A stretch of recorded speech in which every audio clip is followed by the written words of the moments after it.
नमस्कार दोस्तों, आप सभी का हमारे YouTube चैनल जीत सा ट्रिक्स में स्वागत है। इस वीडियो में हम डेली करंट अफेयर्स के साथ साथ महत्वपूर्ण स्टैटिक जीके देखेंगे। तो आइए वीडियो को शुरू करते हैं और आज की प्रमुख सुर्खियों को देखते हैं। मुख्यमंत्री योगी आदित्यनाथ ने किया लखनऊ में मैंगो फेस्टिवल का उद्घाटन। तमिलनाडु के चोकलिंगम को प्रतिष्ठित हंसवान हैंडिंग पुरस्कार से सम्मानित। झारखंड में खुलेगा पूर्वी भारत का पहला दिव्यांग विश्वविद्यालय। नीति आयोग ने जारी किया SDG इंडिया इंडेक्स 2023-24 का चौथा संस्करण। इंग्लैंड के तेज गेंदबाज जेम्स एंडरसन ने टेस्ट क्रिकेट से लिया संन्यास। न्यायमूर्ति आलिया नीलम लाहौर उच्च न्यायालय की पहली महिला मुख्य न्यायाधीश नियुक्त। केंद्र सरकार ने 25 जून को संविधान हत्या दिवस घोषित किया। पंजाब नेशनल बैंक ने इंटरनेट और मोबाइल बैंकिंग सुरक्षा बढ़ाने के लिए लॉन्च किया सेफ्टी रिंग। शवीरा हारिस ने इटली में शॉटगन जूनियर विश्व कप में कांस्य पदक जीता। रजत शर्मा को NBDA का अध्यक्ष चुना गया।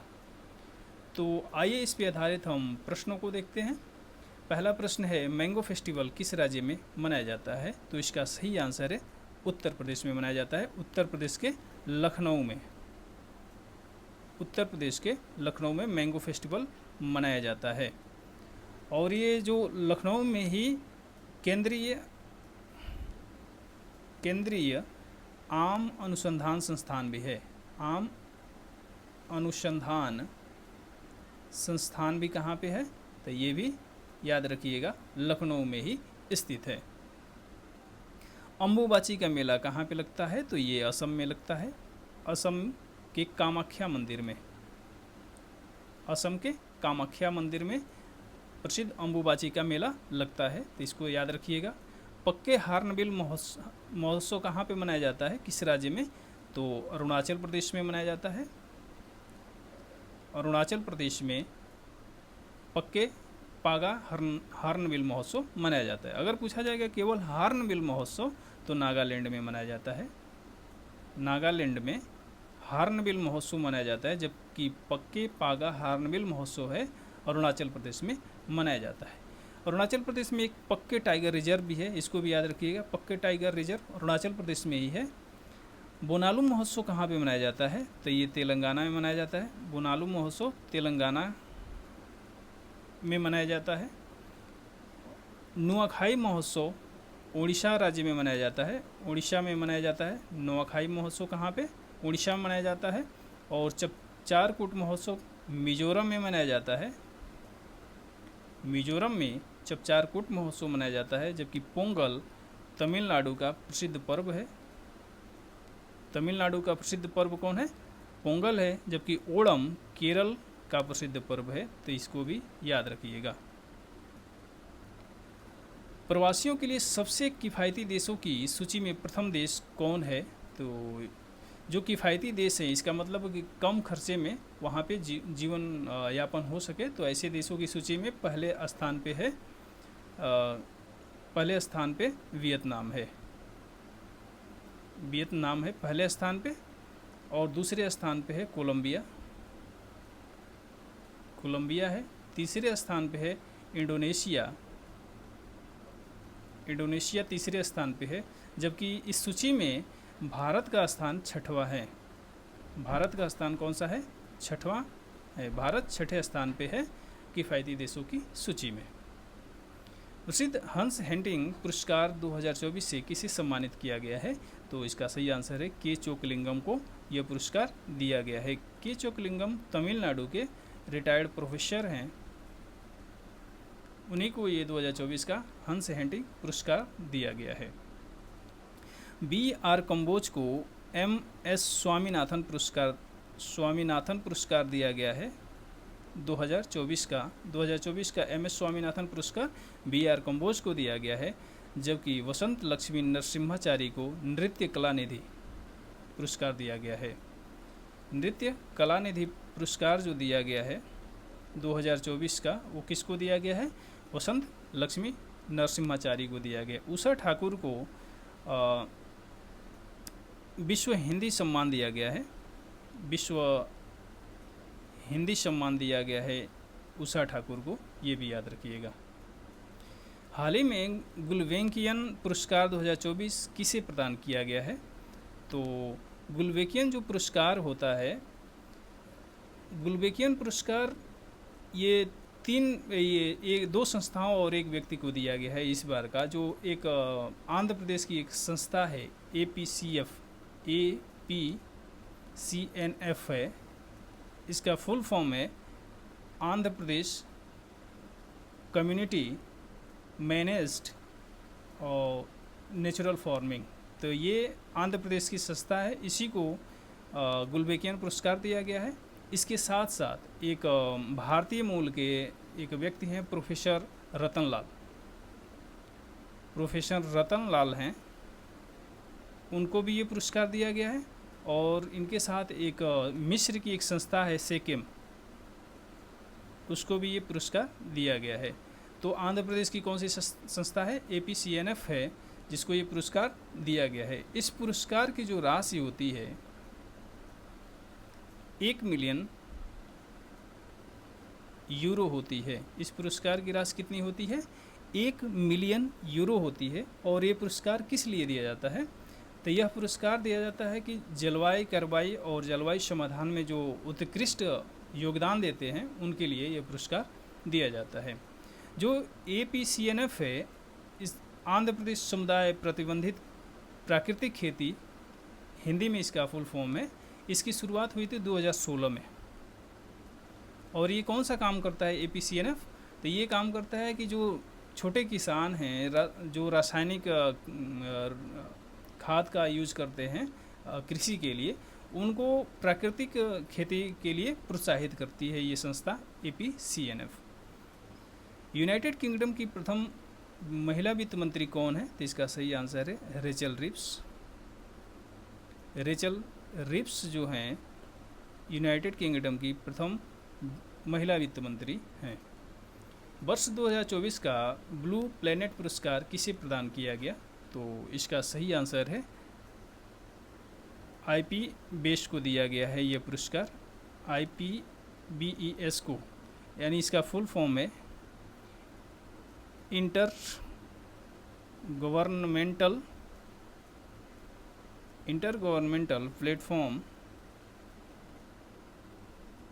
On biodiversity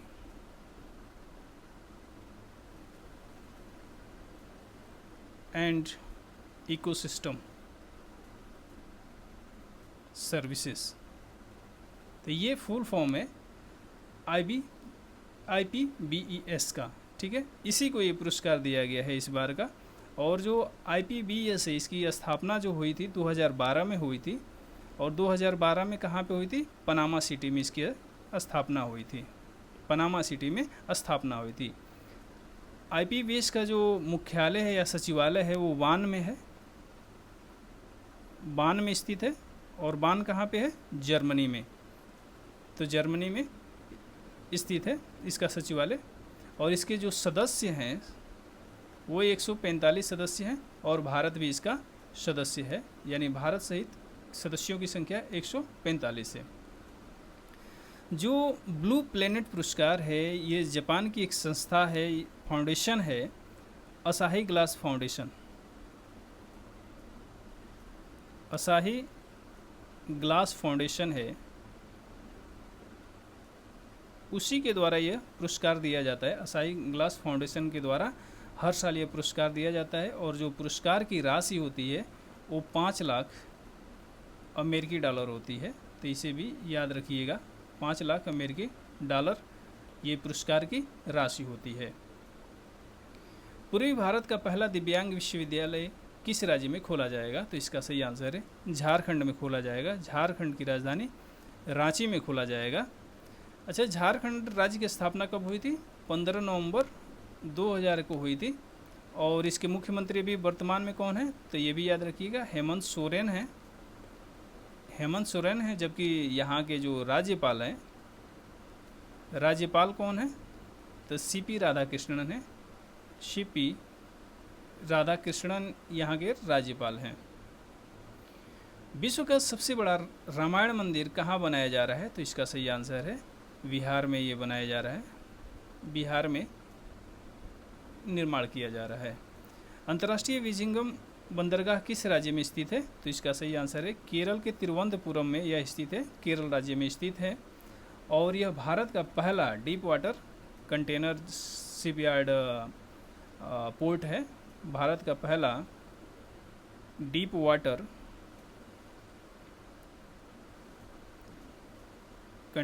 container deep water container shipment port है। यह भारत का पहला deep water container shipment port है, बिजिंगम बंदरगाह है। यह अडानी समूह के द्वारा बनाया गया है, अडानी ग्रुप के द्वारा, इसे भी याद रखिएगा, अडानी ग्रुप के द्वारा इस बंदरगाह को बनाया गया है। हाल ही में SDG इंडिया इंडेक्स 2023-24 किसके द्वारा जारी किया गया है? तो इसका सही आंसर है नीति आयोग के द्वारा SDG इंडिया इंडेक्स को जारी किया गया है। SDG जो है 113 संकेतकों पर, जिसमें सभी राज्य और केंद्र शासित प्रदेश शामिल हैं, कि राष्ट्रीय प्रगति को मापता है। और जो राज्य और केंद्र शासित जो प्रदेश हैं, जो SDG का 16 जो टारगेट है, उन 16 टारगेटों में समग्र स्कोर की गणना करके उसके प्रदर्शन को जोड़कर समग्र प्रदर्शन को देखा जाता है। जो ये इसका स्कोरिंग है, 0 से 100 के बीच में इसकी स्कोरिंग की जाती है। और जो 100 स्कोर प्राप्त करता है, इसका मतलब है कि उस राज्य या केंद्र शासित प्रदेश ने 2030 तक जो SDG लक्ष्य निर्धारित किए गए हैं, यानी सतत विकास लक्ष्य जो निर्धारित किए गए हैं, उसको प्राप्त कर लेना। इसका मतलब ये होता है जो 100 स्कोर प्राप्त करता है। स्कोर के आधार पर राज्यों को या केंद्र शासित प्रदेशों को 4 श्रेणियों में बांटा जाता है। अगर जो 100 पा रहा है उसका अचीवर की श्रेणी में आता है। जो 65 और 99 के बीच में स्कोरिंग कर रहा है वो फ्रंट रनर है। और 50 और 64 के बीच में स्कोर करने वाले परफार्मर की श्रेणी में, जबकि 0 से 49 के बीच में जो स्कोर करते हैं वो एस्पेरेंट हैं। भारत का जो समग्र स्कोर है वो 71 है। ये 2020-21 में 66 था और इस समय कितना हो गया है? 71 पॉइंट का है स्कोर। भारत का समग्र स्कोर कितना है SDG में? 71 है। 2020-21 में कितना था? 66 था। जो SDG 13 है उसमें सर्वाधिक प्रगति इस बार किया है भारत ने। SDG 13 में सर्वाधिक प्रगति और SDG 1 में दूसरे स्थान पर प्रगति हुई है। जो SDG जो इंडिया इंडेक्स है उसमें शीर्ष राज्य कौन है? तो उत्तराखंड और केरल शीर्ष स्थान पे बने हुए हैं। दोनों का स्कोर कितना है? 79 है। 79 स्कोर के साथ दोनों उत्तराखंड और केरल शीर्ष राज्य बने हैं। अगर केंद्र शासित प्रदेश में देखेंगे शीर्ष राज्य कौन है, तो चंडीगढ़ है। केंद्र शासित प्रदेश में चंडीगढ़ शीर्ष स्थान पे है। परफार्मर की श्रेणी में 4 राज्य हैं, मेघालय है, नागालैंड है, झारखंड है और बिहार है। तो परफार्मर की श्रेणी में कितने राज्य हैं? 4 राज्य हैं, मेघालय, नागालैंड, झारखंड और बिहार। तो बाकी के जो 32 राज्य और केंद्र शासित प्रदेश मिला के हैं वो सब फ्रंट रनर की श्रेणी में है। जो SDG है उसके टोटल 17 लक्ष्य हैं और इसे 2030 तक प्राप्त करने का टारगेट रखा गया है। ये 2015 में SDG शुरू हुआ था और 2030 तक इसका लक्ष्य कि इन 17 टारगेट को अचीव करना है। जो SDG इंडिया इंडेक्स है उसमें भारत ने सबसे ज़्यादा, जो SDG 13 है क्लाइमेट एक्शन है, इसमें प्रगति की है और दूसरे स्थान पे पहले वाले में यानी कि नो पॉवर्टी में है, इंडिया ने तरक्की किया हुआ है। तो ये है SDG के टारगेट। पहला नो पॉवर्टी है, दूसरा जीरो हंगर है, तीसरा गुड हेल्थ एंड वेलबींग है, चौथा गुड एजुकेशन है। तो ऐसे करके ये 17 SDG टारगेट हैं। तो इनको भी पूछा जाता है, तो याद रखिएगा। हाल ही में जेम्स एंडरसन ने टेस्ट क्रिकेट से संन्यास ले लिया है। ये किस देश के खिलाड़ी हैं? तो इसका सही आंसर है ये इंग्लैंड के खिलाड़ी हैं और इन्होंने टेस्ट क्रिकेट से अभी हाल ही में संन्यास लिया है। ICC पुरुष T20 विश्व कप 2024 के विजय के अवसर पे कितने भारतीय खिलाड़ियों ने T20 अंतर्राष्ट्रीय क्रिकेट से संन्यास ले लिया? तो इसका सही आंसर है 3 भारतीय खिलाड़ियों ने संन्यास लिया था। इसमें विराट कोहली थे, विराट कोहली, दूसरा रोहित शर्मा थे, और तीसरा रविंद्र जडेजा थे, तो इन 3 रविंद्र जडेजा थे। तो इन 3 खिलाड़ियों ने अंतर्राष्ट्रीय T20 में से संन्यास ले लिया था। जो इस बार का T20 विश्व कप 2024 का हुआ है, उसमें भारत ने विजय हासिल की थी साउथ अफ्रीका को हराकर। 7 रनों से भारत ने इस मुकाबले को जीत लिया था और ये बारबाडोसा में खेला गया था। हाल ही में आलिया नीलम किस देश की उच्च न्यायालय की पहली महिला मुख्य न्यायाधीश बनी है? तो इसका सही आंसर है पाकिस्तान। पाकिस्तान के लाहौर उच्च न्यायालय की मुख्य न्यायाधीश बनी है कौन? आलिया नीलम। सागर कवच अभ्यास 2024, यह अभ्यास जो है एक तटीय अभ्यास है। तटीय अभ्यास है जो भारतीय नौसेना के द्वारा किया जाता है। भारतीय नौसेना के द्वारा किया जाता है और इसमें भारतीय नौसेना के साथ साथ तटरक्षक बल भी शामिल होते हैं। तटरक्षक बल शामिल होते हैं, समुद्री सेना शामिल होती है। तो ये सब मिलके एक अभ्यास करते हैं, तटीय अभ्यास करते हैं, जिसका नाम है सागर कवच अभ्यास। अभी ये कहाँ 2024 का जो हुआ था आंध्र प्रदेश में संपन्न हुआ है। आंध्र प्रदेश में सागर कवच अभ्यास संपन्न हुआ है अभी हाल फिलहाल में। जो अभ्यास डेजर्ट है यह भारत और संयुक्त अरब अमीरात के द्वारा किया जाता है। यूएई के द्वारा भारत और यूएई के बीच में कौन सा अभ्यास होता है? अभ्यास डेजर्ट साइक्लोन आयोजित किया जाता है। अभ्यास पिच ब्लैंक है, ये ऑस्ट्रेलियन रॉयल एयरफोर्स जो है उसके द्वारा इसका आयोजन हर 2 साल पे किया जाता है, द्विवार्षिक होता है और एक बहुराष्ट्रीय अभ्यास है। जो अभी इस बार का जो अभ्यास पिच ब्लैक अभ्यास हुआ, यह ऑस्ट्रेलिया के डार्बिन में ही इसका आयोजन हुआ था। ऑस्ट्रेलिया के डार्बिन में हुआ था। करीब 20 देशों ने इसमें भाग लिया था। हाल ही में केंद्र सरकार ने किस तिथि को हर साल संविधान हत्या दिवस के रूप में मनाने की घोषणा की है? तो इसका सही आंसर है ऑप्शन सी 25 जून को। 25 जून को यह घोषणा किया गया कि 25 जून को हर साल संविधान हत्या दिवस मनाया जाएगा। जो 25 जून है, 25 जून को ही 25 जून 1975 को ही जो प्रधानमंत्री उस समय थी इंदिरा गांधी के द्वारा राष्ट्रीय आपात लगाया गया था। तो इसी के आधार पे 25 जून को संविधान हत्या दिवस लागू किया गया है। 25 जून को हर साल मनाया जाएगा। उस समय राष्ट्रपति को भी याद रखिएगा, जब राष्ट्रीय आपात का लगा था तो राष्ट्रपति कौन थे? तो राष्ट्रपति का नाम है फ़खरुद्दीन अली अहमद। फ़खरुद्दीन अली अहमद राष्ट्रपति थे उस समय। उस समय राष्ट्रपति थे। भारतीय संविधान में 3 प्रकार की आपातकाल लागू करने का प्रावधान है, जो अनुच्छेद 352 में वर्णन है, 356 में और एक 360 में।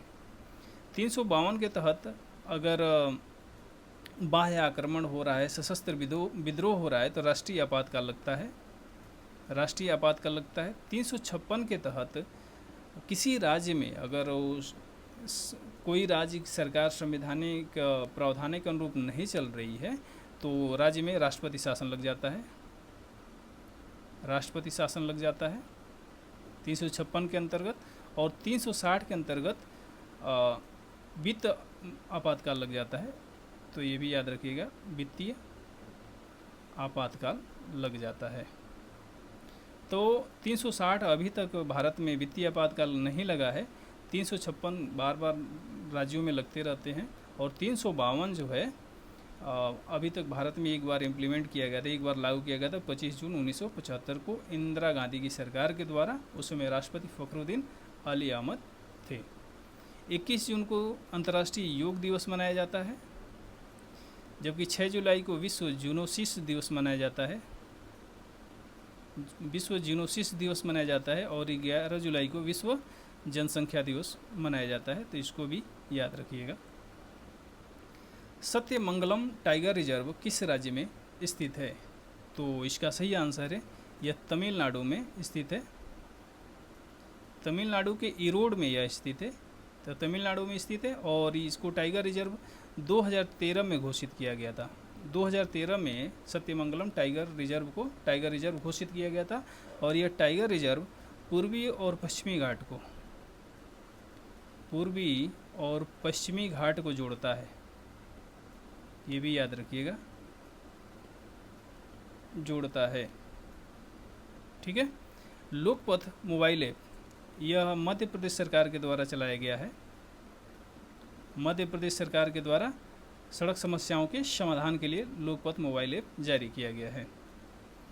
हाल ही में किस राष्ट्रीय बैंक ने इंटरनेट और मोबाइल बैंकिंग सुरक्षा बढ़ाने के लिए सेफ्टी रिंग लॉन्च किया है? तो इसका सही आंसर है पंजाब नेशनल बैंक के द्वारा सेफ्टी रिंग लॉन्च किया गया है। हाल ही में इटली में संपन्न 60 गन जूनियर विश्व कप में सवीरा हारिस ने कौन सा पदक जीता? तो इसका सही आंसर है कांस्य पदक जीता था। 60 गन जूनियर विश्व कप 2024 में, ये कहाँ पे हुआ था? इटली में हुआ था। उसमें सवीरा हारिस ने कांस्य पदक जीता था।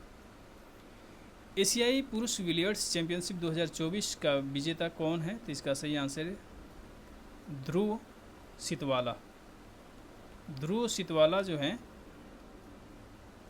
एशियाई पुरुष बिलियर्ड्स चैंपियनशिप 2024 के विजेता हैं। इन्होंने पंकज अडवाणी को हरा कर यह खिताब अपने नाम किया था। यह सऊदी अरब में हुआ था। सऊदी अरब में रियाद में संपन्न हुआ था। यह रियाद में खेला गया था चैंपियनशिप। एशियाई महिला स्नूकर 2024 का खिताब कौन जीता है? तो ये भी सऊदी अरब के रियाद में संपन्न हुआ था। एशियाई महिला स्नूकर 2024, इसको अनुपमा रामचंद्रन ने जीता है। अनुपमा रामचंद्रन के द्वारा इस खिताब को जीता गया है।